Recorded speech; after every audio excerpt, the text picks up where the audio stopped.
Some artists are born in the spotlight, and others are forged in pain. Brian Head Welch was both. A founding guitarist of Korn, the band that screamed the silent agony of a generation, but behind the distortion and dreadlocks was a man silently unraveling. This isn't just a story of addiction and rebellion. It's about a father, a vision, and the long road home.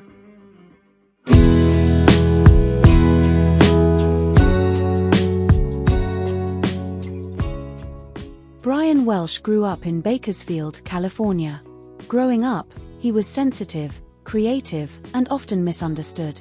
By the time he co-founded Korn in the early 90s, he was thrust into the chaos of fame, addiction, and spiritual confusion. Welch played a key role in crafting Korn's signature sound, heavy, haunting, and emotional. But success didn't bring peace. Instead, he turned to meth, alcohol, and antidepressants, numbing the ache of depression and the weight of a broken world. But the moment that shattered him wasn't on stage. It was at home, hearing his young daughter sing the vulgar lyrics to one of his own songs. Lyrics he had once screamed into microphones, now echoed back at him by an innocent voice.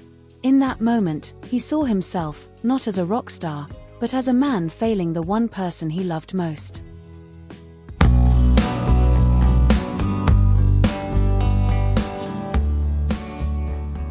In 2005, Welch made a radical decision. He walked away from the band, from millions of fans, and from the fame.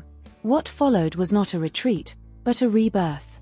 He describes having a supernatural experience, a moment of divine intervention that changed everything. He says he felt the presence of God, a power so strong that it broke chains he thought would never fall. It wasn't church. It wasn't religion. It was raw, personal, and deeply real. That same year, Welch was baptized in the Jordan River, symbolizing a fresh start. Welch has stated that his supernatural encounter and the decision to surrender his life to God led to his sobriety. While the baptism was a public and symbolic step, it was the encounter itself days, or weeks, before that gave him the power to actually overcome his addictions. He said, quote, "God used that moment to take away the drugs. I didn't go through withdrawals, I didn't crave it. That's when I knew it wasn't me, it was him." He dove into his faith, not as an escape, but as an anchor, committing himself to his daughter, to healing, and to clarity.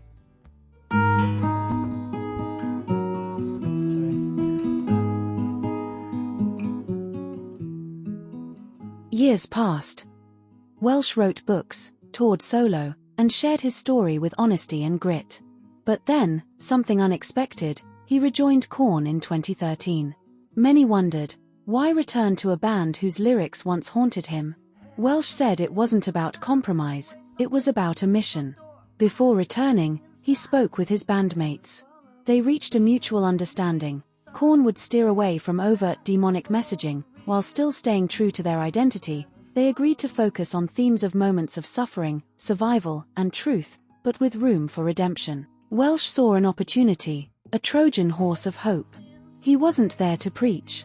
He was there to live differently, to be light in the shadows of a scene still aching with loneliness, trauma, and confusion.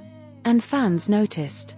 Many began to reach out, and not just for autographs, but for guidance, comfort, and connection.